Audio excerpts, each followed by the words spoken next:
siguiendo el manual de normas APA séptima edición, que salió pues el año pasado, no tiene mucho tiempo de haber salido.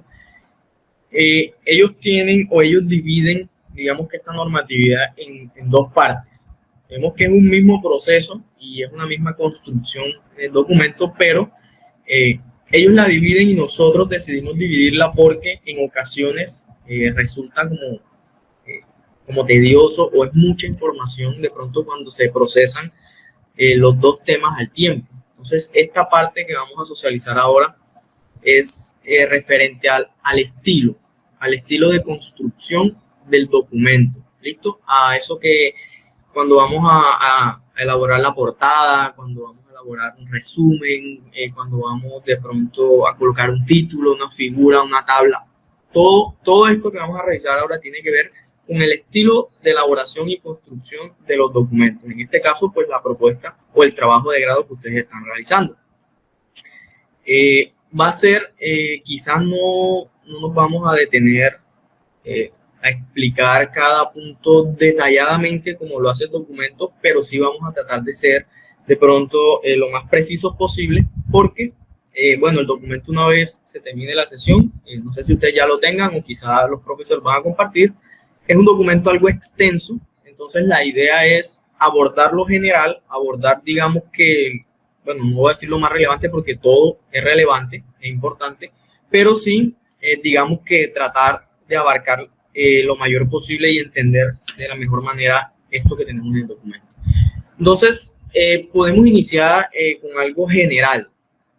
Cuando nosotros entramos a revisar el documento, el manual de estilo de normas APA séptima edición, entonces, lo primero que nos colocan es este cuadrito de sexta edición y séptima edición. Entonces, acá podemos comparar, podemos mirar qué ha cambiado con respecto a estas últimas dos ediciones.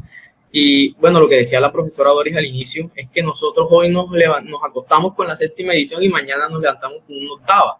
Entonces, eso es muy importante tenerlo en cuenta y en este caso de la investigación y la construcción de documentos, es bueno que entendamos que esto es un proceso, ¿cierto?, de aprendizaje y que nunca nos las vamos a saber todas en esto. Siempre debemos estar en constante actualización, porque esto de un mes a otro, de una semana a otra cambia y cambian muchísimas cosas.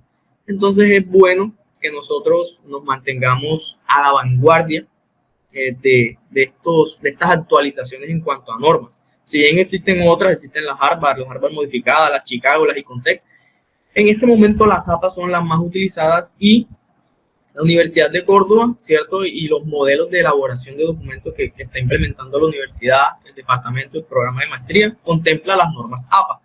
Entonces, por eso vamos a revisar esto. ¿Listo? Entonces, en cuanto al tipo y tamaño de fuente, en la sexta edición teníamos un Times New Roman de 12 puntos, ¿cierto? El tamaño es de 12 puntos y el tipo es Times New Roman. Para la séptima edición, ya vean que se aceptan muchísimas otras fuentes, otros tipos de fuentes. Ya está Calibri, ya está Arial, Lucinda, está Times New Roman, está Georgia. Hay muchísimas más y no solo estamos limitados al tamaño de 12 puntos, sino que nos dice que podemos usar de 8 a 14 puntos, ¿cierto? Entonces vean que ya se ha ido modificando un poco estas restricciones. Antes estaba un poco más apretado, ya digamos que el APA está cediendo un poco, porque bueno, esto es como una camisa de fuerza a veces, porque hay algunas excepciones o algunas normas, unas reglas aquí de estas normas APA que mucha gente no comparte, pero bueno, entonces hay que de pronto ser de mente abierta y a veces tratar de analizar qué tan bueno o no resulta una de estas normas o reglas. Eso vamos a verlo al final. Entonces, los márgenes en la sexta nos decía que al menos 1 pulgada e igual en todos lados. Lo que se manejaba era 2.54, ¿cierto? 2.54 en todos los lados. Y ahora, bueno, nos dice que 1 pulgada en todos los lados. Antes nos decía al menos, ahora nos dice que es 1 pulgada en todos los lados de la página. Si no me equivoco, 1 pulgada sigue siendo 2.54 centímetros para el caso de nuestro sistema métrico. Entonces, creo que no ha cambiado mucho en ese aspecto. En cuanto a la portada, esto sí hay un poco de confusión porque APA divide un trabajo para estudiantes y un trabajo para profesionales. Particularmente, bueno, yo eso no lo comparto mucho, pero ellos dividen eso y ahora que veamos la distribución del contenido de las portadas, realmente no es que cambie mucho, entonces, bueno, pero es la norma, ¿cierto? En cuanto al encabezado, dice que se requieren las palabras titulillo en la portada, y en la séptima dice que se omite titulillo del encabezado en la portada, entonces bueno, ya están quitando algunas cosas. La longitud del título dice que en la sexta edición era hasta 12 palabras, limitado a 12 palabras. Ahora en la séptima dice que es recomendado, que recomiendan, ¿cierto? Las 12 palabras, más no es un límite ni una obligación. Eso, bueno, eso ya depende de otros aspectos también, ¿cierto? Digamos que de qué tan específico, concreto sea nuestro título. Sabemos que el título tiene que ser muy diciente, muy concreto. Entonces, bueno, en esta parte, esta recomendación de las 12 palabras es muy acertada a mi parecer. Seguimos entonces en cuanto a la URL y DOI. En la sexta edición dice que permitía la ruptura manual del URL antes de la mayoría de los signos de puntuación, y ahora en la séptima dice que no inserte saltos de línea manualmente en el DOI o en la URL. Esto más que todo es cuando ya nosotros vamos a publicar. Cuando nosotros vamos a publicar y cuando nosotros estamos haciendo el trámite para publicar revistas indexadas y todo eso, cuando vamos a usar el DOI, porque hay que utilizar este tipo de indicador, ¿cierto? Identificador, que es con el que nosotros identificamos, valga la redundancia, los documentos cuando ya están publicados. Los títulos y subtítulos, bueno, en la sexta dice que distingue entre títulos mayúsculas y minúsculas, nivel 1 y 2, frente a títulos todo en minúsculas, nivel 3 al 5. Acá en la séptima nos dice que nuevos formatos de subtítulos para los niveles 3, 4 y 5, o sea, cambiaron. Describe el uso de subtítulos dentro de la introducción, y todos los niveles de títulos son con capitalización de títulos. Ahorita nosotros tenemos acá un esquema donde especificamos cada nivel, cada jerarquía de los títulos y las características que tiene cada uno. Esto es una tabla muy general, muy general, que es lo introductorio y lo que el documento nos muestra así de primera entrada. ¿Listo? Bueno, ahí se repite lo de la URL. Las citas secundarias, se ponía la fecha de la cita primaria, y en la séptima edición se incluye la fecha de la fuente primaria si se conoce en la cita de la fuente secundaria. Ahorita más adelante tenemos explicado eso. El uso del et al, bueno, eso ya lo vimos un poco en el video de las referencias y de las citas, ¿cierto? Sabemos que este uso en el inglés y en el español cambia, entonces no me voy a referir mucho a eso porque explicamos eso en el video anterior. El número de autores a incluir en la referencia, eso también lo estuvimos explicando en el video anterior. Sin embargo, en la sexta edición nos dice que incluye los apellidos e iniciales de hasta 7 autores, ¿cierto? Incluidos. Para 8 o más autores, incluye a los primeros 6 autores, inserte punto suspensivo y agregue el nombre del autor final. Eso nos decía en la sexta. En la séptima nos dice que incluye apellidos iniciales de hasta 20. O sea, ya no son 7, sino 20 inclusive. Para 21 más autores, incluye a los primeros 19, inserte una elipsis, pero sin esta Y, y el nombre del autor final. Entonces, eso también lo estuvimos viendo allá en el video anterior. Esto cambió también, ya no son 7, ahora son 20, y hasta llegar a 21 ya cambia. Entonces, ya estuvimos revisando eso en el video anterior. Referencias de Wikipedia. Yo no comparto mucho las referencias de Wikipedia porque saben que esta página es de código libre, de acceso libre, y cualquier persona puede modificar la información que está allí. Entonces puede ser verdad o no puede ser verdad, pero de todas maneras pues la APA la incluye. Entonces, en la sexta, una referencia de Wikipedia, se incluye una fecha de recuperación de la información que estamos tomando de allí, y en la séptima no se incluye una fecha de recuperación porque existe la posibilidad de agregar la URL archivada. Entonces, simplemente copiamos la URL y la pegamos dentro de las citaciones.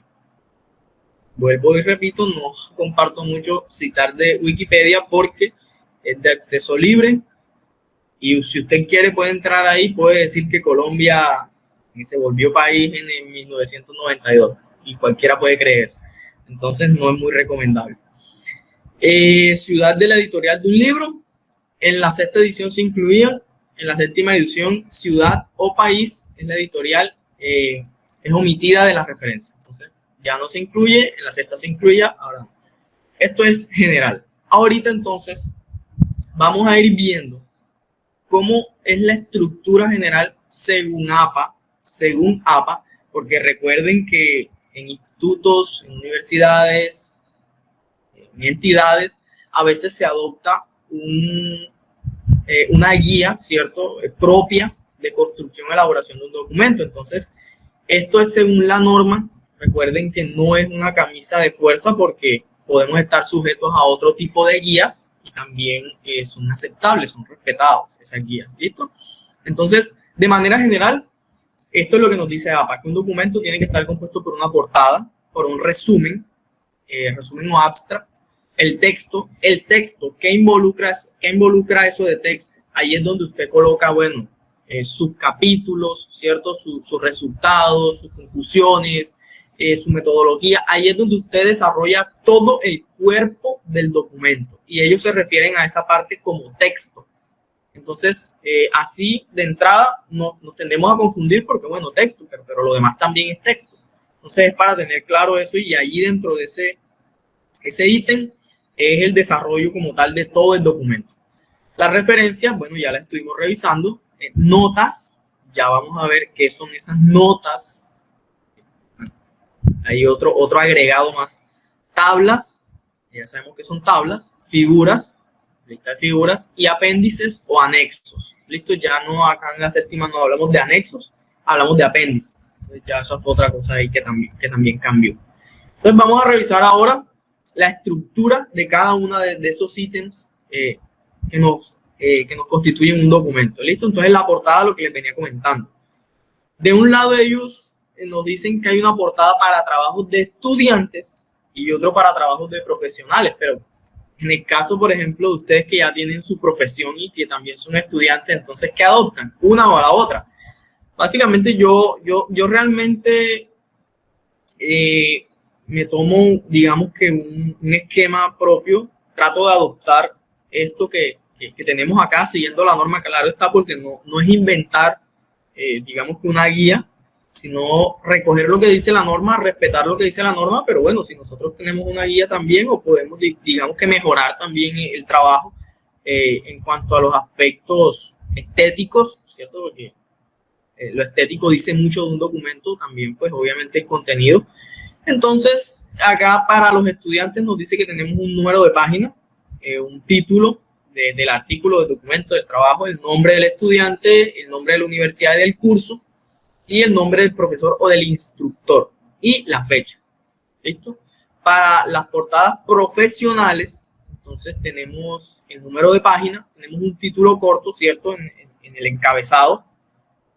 Tenemos un título general del documento, los autores y su filiación, es decir, por ejemplo, Richard Miguel Hernández, docente de la Universidad de Córdoba, listo. Tenemos nota del autor, entonces allí se coloca, bueno, información básica del autor, su nombre, la universidad, de pronto dónde ha realizado trabajos, el correo, bueno, información, digamos que relevante.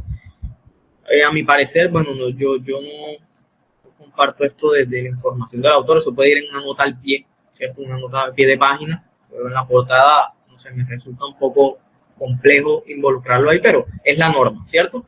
Entonces, estos son los dos tipos de portada que tenemos. Digamos que a la que estamos más familiarizados es a la que dice de estudiantes, porque siempre colocamos el título, colocamos el nombre del autor, colocamos el nombre del instructor o del tutor, la universidad, la facultad, el departamento o el instituto, el programa y la fecha. Casi siempre ese es el esquema que hemos seguido y digamos que está más relacionado con esta portada que ellos le llaman para estudiantes. Bien, ahora el resumen o el abstract, entonces tienen unas características particulares que ellos nos colocan allí, entonces que debe ser preciso, ¿cierto? Nos dice que asegúrese que el resumen refleje el propósito y el contenido del manuscrito. Sabemos que en el resumen es, digamos que la primera lectura que tienen los lectores, valga la redundancia, para acercarse o adentrarse al documento. Entonces es importante que sea preciso ese resumen, no evaluativo, ¿cierto? Que informe en vez de evaluar, ¿cierto? No debe hacer comentarios sobre lo que está en el cuerpo del manuscrito. Concéntrate en informar, es lo que nos dice la norma APA. Bien, coherente y legible, eso no solo tiene que ser con el resumen, eso también tiene que ser con todo el documento, pero ellos aquí hacen este énfasis en el resumen, que utilice un lenguaje preciso y conciso, que utilice la voz activa en vez de la voz pasiva, por ejemplo, investigado en vez de una investigación. Digamos que son algunas palabritas claves, algunas frases claves que debemos tener en cuenta como para que ese resumen nos adentre a la investigación sin decirnos como tal o sin tratar de especificar mucho, pero que sí entendamos qué es lo que se hace allí y cómo se hizo, ¿cierto? Y qué se logró hacer. Conciso, sea breve y haga que cada oración sea lo más informativa posible. Entonces, un resumen, a veces nos extendemos mucho con esos resúmenes y se nos vuelve más que un resumen, una pequeña introducción. Entonces, es bueno también ser concisos ahí, concisos, precisos en eso que estamos colocando en el resumen. Es lo que nos dice la norma. ¿Listo? Las notas, entonces notas al pie de página. Entonces nos dice que podemos agregar las notas al pie de página, es decir, en la parte inferior. Aquí estamos viendo inferior del texto. Entonces allí tenemos unos ejemplos. Eso, bueno, en Word casi siempre estamos acostumbrados que cuando el texto ya nos ocupa casi los últimos renglones de la hoja, lo metemos en el pie de página propio, que se nos vuelve grisecito a veces, pero bueno, son dos opciones distintas. ¿Listo? Entonces, esta es una primera opción para hacer referencia a algunas palabras que tenemos en el texto y que merecen una explicación, ¿cierto? Una explicación extra o más profunda de lo que son o de a lo que hacen referencia. Nota al final. Entonces, esta es la nota al pie de página, esta es nota al final. La otra opción es enumerar las notas al pie de una página separada. Estas páginas deben ubicarlas después de la lista de referencias. Entonces, acá podemos colocarlas al final de la hoja de Word. O sea, nosotros vamos escribiendo el texto, colocamos la primera nota al pie de página, otra nota al pie de página, y una vez terminemos allí, en la misma hoja de Word, nos dedicamos a colocar esas notas al pie de página. Otra opción es esta. Ya cuando terminemos el texto allá en las referencias, entonces nosotros tenemos en otro archivo todas las noticas al pie, las notas al final que hacemos referencia en el documento y las colocamos después de las referencias, o sea, al final del documento. Es válido también, al igual que la otra opción, quizá algunas personas han manifestado de pronto que es un poco más confuso porque, bueno, yo me voy allá a la primera hoja del documento y tengo que venir acá a lo último para ver a qué se refiere esa nota al final. Entonces, puede resultar de pronto un poco ahí confuso, pero bueno, es otra opción que nos da acá la norma. Ahora las tablas. Esto sí cambió mucho. Cambió mucho y es confuso porque en la versión anterior nos decía que las tablas, que el título era allí pegadito a la tabla encima, decía tabla 1 punto y teníamos que colocar el nombrecito allí, normal, ni siquiera en cursiva. Y debajo, pues, la fuente. Y ya, ahorita ya cambió, ahorita es distinto. Tenemos el número de la tabla que debe ser en negrita y encima del nombre, ¿cierto? Usted lo está observando ahí, dice número de tabla. Debajo, entonces, el título de la tabla en cursiva, no en negrita. Ya debajo viene, bueno, la tabla obviamente que se compone del encabezado y el cuerpo, ya eso es propiamente el contenido de la tabla. Entonces, después del título viene la tabla como tal. El estilo es libre realmente. Esto es porque el documento coloca este estilo, pero bueno, puede tener todos los márgenes, ¿cierto? De este color o de cualquier otro color, es que usted decida. Entonces, esto no es camisa de fuerza, esto es simplemente un ejemplo del documento. Y al final, entonces, nos dice que hay una nota de tabla. Es una pequeña explicación de lo que contiene la tabla. Pero esto resulta complejo a veces porque cuando nosotros estamos haciendo la descripción, tendemos entonces a redundar en lo que dijimos en la nota y lo que estamos diciendo allá. Entonces se debe ser muy cuidadoso al momento de colocar esa nota Por ejemplo, aquí la nota nos dice que esta tabla muestra cómo cambia la cantidad de niñas embarazadas de acuerdo con la zona donde viven y por lo tanto el estrato social. Entonces, es colocar algo muy conciso, muy preciso, muy corto, que nos muestre o nos diga muy someramente de qué se trata esa tabla, ¿cierto? Sin tener que escribir mucho porque después redundamos en lo que vamos a colocar en la descripción. Entonces, allí tenemos que colocar esa nota. En ocasiones también es posible ubicar allí, después de la nota aclaratoria, la fuente de donde tomamos los datos para elaborar la tabla, obviamente. Entonces, son dos cositas que podemos ubicar allí en la nota. ¿Listo? Entonces, número de tabla, título debajo, la tabla como tal, el encabezado y el cuerpo, y la nota al final. Bien. Ahora, las figuras. Con las figuras también tienen casi la misma estructura y cambió también en cuanto a la estructura.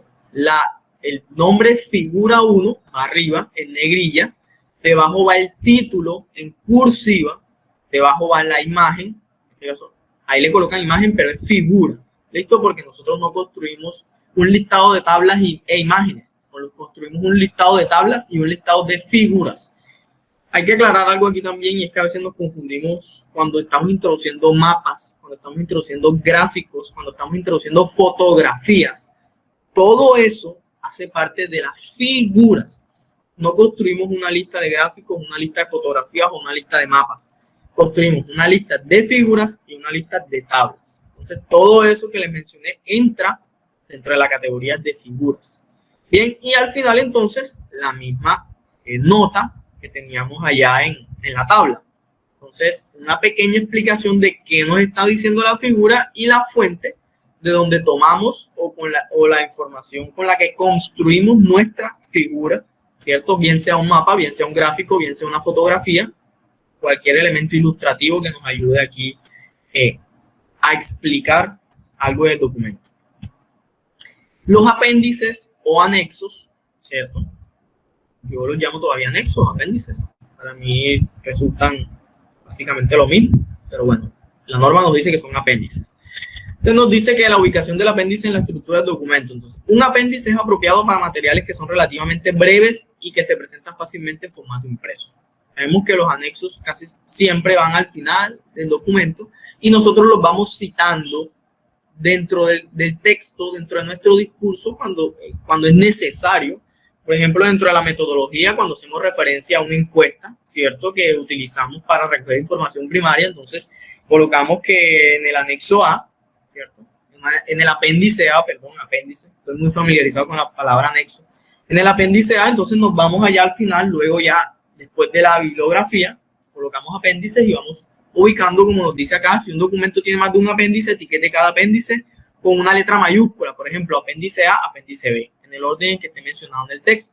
Nosotros vamos a la metodología y colocamos apéndice A, el primero que debemos ubicar es el apéndice A, luego el B, luego el C, luego el D, así como nos dice acá esto. Bien. Nos dice que comience cada apéndice en una página separada después de las referencias, nota al final, tabla de figuras. O sea, es lo último que nosotros colocamos en el documento. Ni antes de las referencias, ni antes de las notas al final, ni antes de las tablas. Bueno, en este caso, también nos sugieren que la lista de tablas y figuras vaya al final del documento, pero casi en todas las demás normas, Chicago y todo eso, van después de la tabla de contenido. Entonces, es algo que por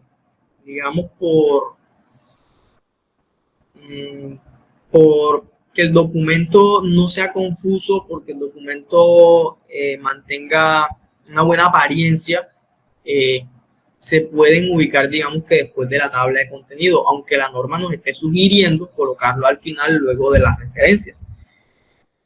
Entonces, digamos que es algo ya a gusto de cada persona, pero yo sigo diciendo que se ve muy bien después de la tabla de contenido y la norma no nos contradice, no nos dice que no podemos hacerlo. Entonces, pues, después de la tabla de contenido seguirían las tablas y la lista de tablas y figuras. Pero estamos refiriéndonos a los apéndices, que es lo último que tenemos que hacer, que colocar en el documento.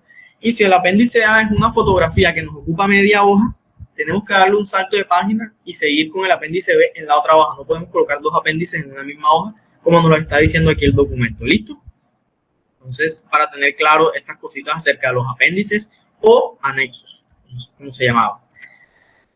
Ahora, en cuanto al formato, es decir, en cuanto a algunas características de la hoja o del documento, del área de trabajo en Word. Básicamente es en Word porque todos los documentos, la mayoría de personas lo trabajamos en Word. Puede ser otro software, pero en este momento yo trabajo en Word, entonces por eso me refiero a ese software.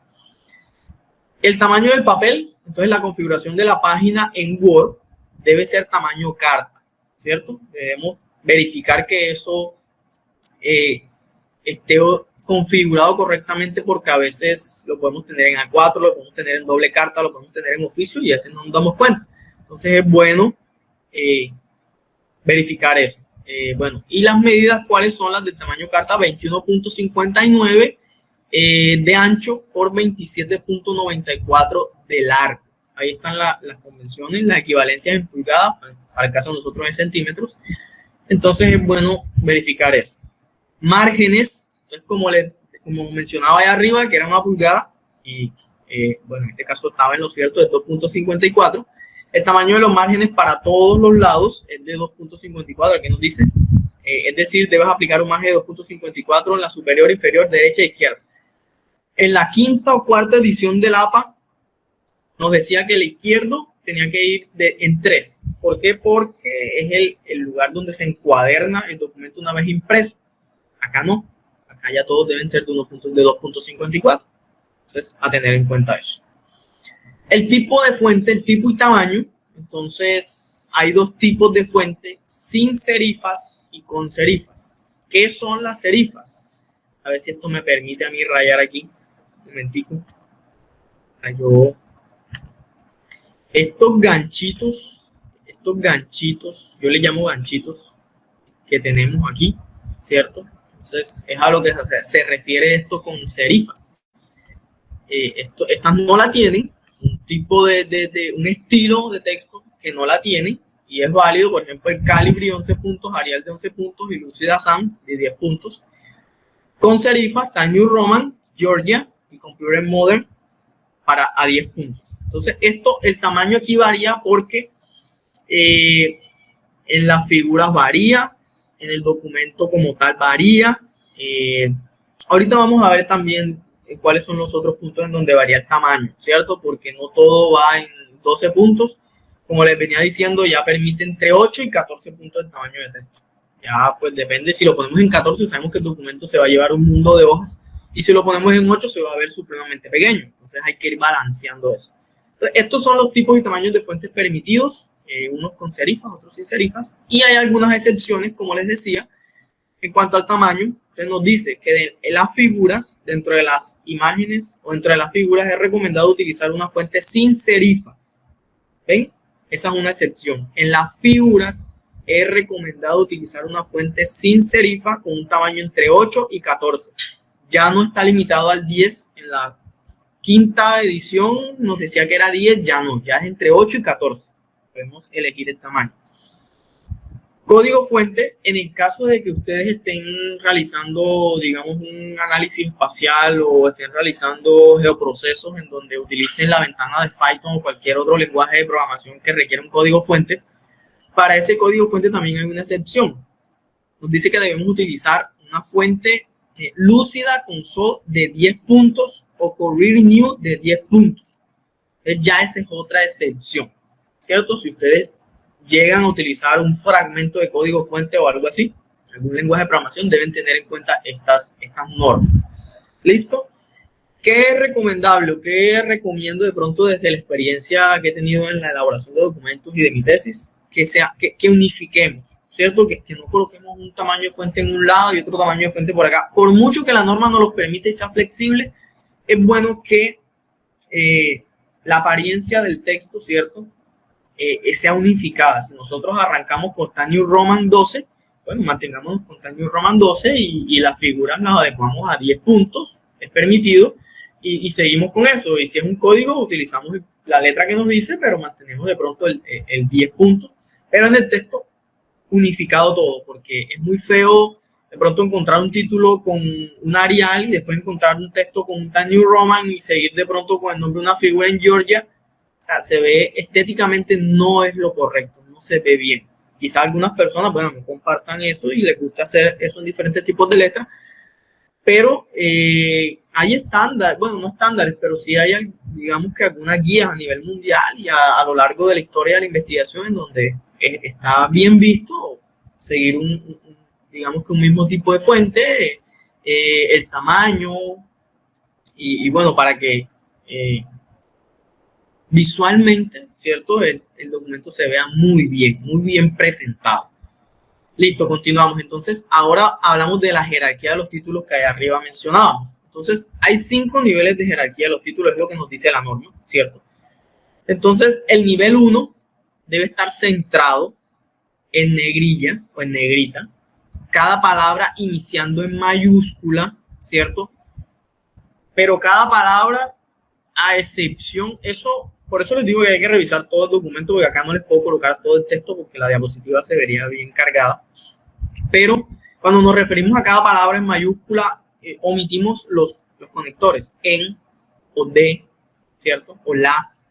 No, las palabras de pronto, si yo coloco mi título, desarrollo territorial integrado en la ciudad de Monterrey, su área de influencia, yo coloco desarrollo en mayúscula, la primera, territorial en mayúscula, integrado en mayúscula, en la, ya lo sigo colocando en minúscula, ciudad de Montería, bueno, ciudad lo puedo colocar la inicial en mayúscula, Montería en mayúscula, ¿cierto? Y lo coloco en minúscula. Es decir, como que los conectores se pueden omitir de esta regla de la jerarquía de títulos de nivel 1. He visto algunos documentos que siguen a pie, digamos que a pie de la letra esto y colocan hasta los conectores en mayúscula y bueno, estéticamente, visualmente realmente no es muy agradable entrar ese embolate de mayúsculas y minúsculas, entonces hay que tener cuidado con eso. Bien, y el párrafo que inicia después de un título de nivel 1, ¿cierto? El texto, ¿cierto? Inicia debajo, no es seguido ahí después del título de nivel 1, ya es debajo, con un enter, un espaciado a dos el nivel de interlineado de 2.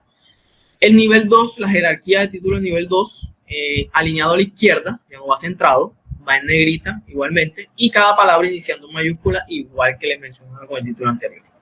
El texto también inicia un nuevo párrafo, ¿cierto? O otro, un enter, espaciado de 2. Entonces, es casi igual de nivel 1, pero acá está alineado a la izquierda, no está centrado. Bien. El de nivel 3, entonces, está alineado a la izquierda, en negrita y cursiva. Ya acá le agregamos la cursiva, ¿cierto? O la bastardilla, que también se le llama, y cada palabra iniciando en mayúscula. También el párrafo continúa el texto continúa en un nuevo párrafo, ¿cierto? Un enter, un espaciado de 2. El de nivel 4, el título de nivel 4 es alineado a la izquierda, en negrita, cada palabra iniciando con mayúscula y una sangría de media pulgada, es decir, de 1.27 centímetros, la primera lineecita, ¿cierto? La primera lineecita es la que lleva la sangría, no es todo el texto, y con un punto final. El título es con un puntico final, ¿bien?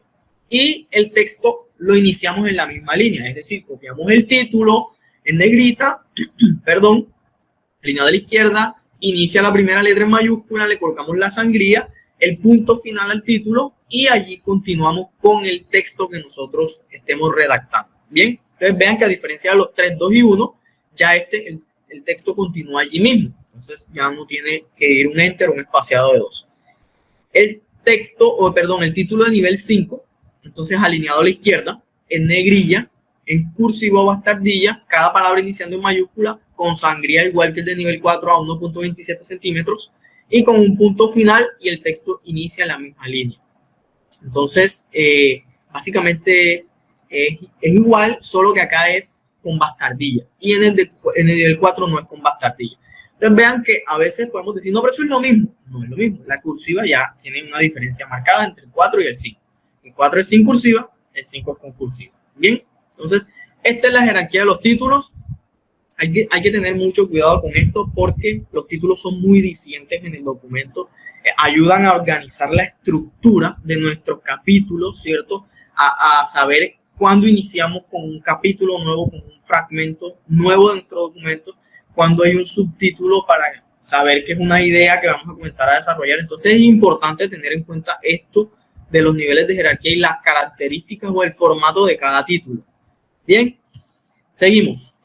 Bueno, esto simplemente es un ejemplo de la jerarquía de los títulos. Allí lo tenemos de nivel 1, 2, 3, 4 y 5. Ya las características los mencionamos anteriormente, entonces no me voy a detener acá. La alineación de los párrafos, esto es algo que, bueno, la norma nos dice que debe ser alineado a la izquierda. Particularmente, yo justifico el texto porque visualmente, en su apariencia, ¿cierto?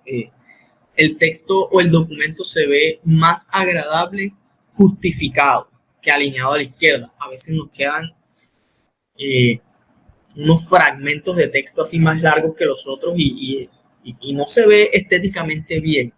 Entonces, si ustedes me preguntan, yo justificaría el texto. Es algo que he visto en muchos documentos y que, bueno, artículos publicados en revistas indexadas, revistas importantes, justifican el texto, o sea que omiten esta parte de la norma, quizá por eso mismo que yo pienso y que sé que muchas personas piensan, y es que estéticamente se ve mejor. Además, la norma nos exceptúa si nosotros estamos usando una guía propia de un instituto, de la universidad, en fin, y como la Universidad de Córdoba, el Departamento de Geografía y Medio Ambiente y el programa de Maestría en Geografía, digamos que no tenemos constituida así una guía obligatoria, pero sí manejamos una guía para la elaboración del documento y en esa guía pues justificamos el texto. Entonces, siendo nosotros estudiantes, siendo ustedes estudiantes del programa de maestría, así como yo lo fui, nosotros nos podemos guiar de esa estructura de documento que nos brinda el departamento, que nos brinda el programa de maestría. Y simplemente seguir lo que nos dice la norma. No utilice justificación del texto al menos o a menos que tu universidad solicite lo contrario. Entonces, como nosotros nos estamos guiando de eso, simplemente podemos justificar el texto. ¿Listo? Sangría del párrafo. Entonces, como les mencionaba ya anteriormente, la sangría en la primera lineecita de nuestros párrafos es de 1.27 centímetros, media pulgada, ¿cierto? En Word, simplemente con darle un tap, la tecla que tiene como una flechita a la izquierda y una a la derecha, con un tap, automáticamente la sangría corre. Depende cómo la tengan configurado en sus computadores y en el Word, a veces de 0.5, a veces de 1, o si usted la tiene configurada al 1.27 como las normas APA lo indica, pues el tap les corre el texto, a 1.27. Bien, y el interlineado entre el texto es doble, es a 2 centímetros. Antes, en las versiones anteriores, era 1.5, ya ahora es de 2. Entonces ya eso cambió también, hay que tenerlo muy en cuenta. Algunas excepciones en cuanto a la sangría, ¿cierto? Y la alineación del texto. Entonces en la portada, obviamente en la portada no le vamos a colocar sangría porque la portada va centrada, ¿cierto? Los títulos y subtítulos se adecuan de acuerdo a la jerarquía, ¿cierto? La jerarquía que mostramos anteriormente. Las secciones del documento, entonces los títulos de la sección, resumen, referencias, esos son títulos, ¿cierto? Deben estar centrados y deben seguir la jerarquía que nosotros estábamos mostrando anteriormente. El resumen y abstract también debe estar ahí justificado, no debe tener sangría, como lo dice acá la norma. En cuanto a la primera lineecita, el resumen se escapa de esa norma, es una excepción. Las citas en bloque, muy importante cuando lo estábamos viendo allá en el otro video, que son citas de más de 40 palabras, deben utilizar la sangría de 1,27 desde el margen izquierdo. Si la cita en bloque tiene más de un párrafo, la primera línea del segundo párrafo, así como los párrafos posteriores, deben tener la sangría también de 1.27. Entonces es importante esto. De modo que la primera línea tenga una sangría total de 1 pulgada, 2.54. O sea, la primerita es de 2.54 y ya si nosotros solo si tenemos muchos más textos, muchos más párrafos de esa misma cita. Si solo tenemos uno, es de 1.27. Pero si tenemos 2 párrafos o 3 párrafos de una misma cita en bloque, la primera es 2.54 y las que siguen de 1.27. A tener en cuenta eso también. Las tablas y figuras, entonces los números de las tablas y figuras, los títulos de las tablas y figuras, así como las notas, deben estar alineados a la izquierda. No llevan sangría. ¿Listo? Entonces esto es otra sección. La lista de referencias, entonces las entradas de la lista de referencias bibliográficas deben tener una sangría francesa de 1.27. Entonces, la linecita, la primera línea de las referencias, ahí con la sangría de 1.27. Y los apéndices, entonces las etiquetas y los títulos de los apéndices deben estar centrados, ¿cierto? Centrados. Es decir, obedecen a la jerarquía de títulos. A tener en cuenta eso, no llevan sangría. Entonces, estas son algunas de las excepciones que las normas APA nos indican con respecto al uso de sangrías, al uso de alineado del texto y al uso del espaciado del interlineado. Bien,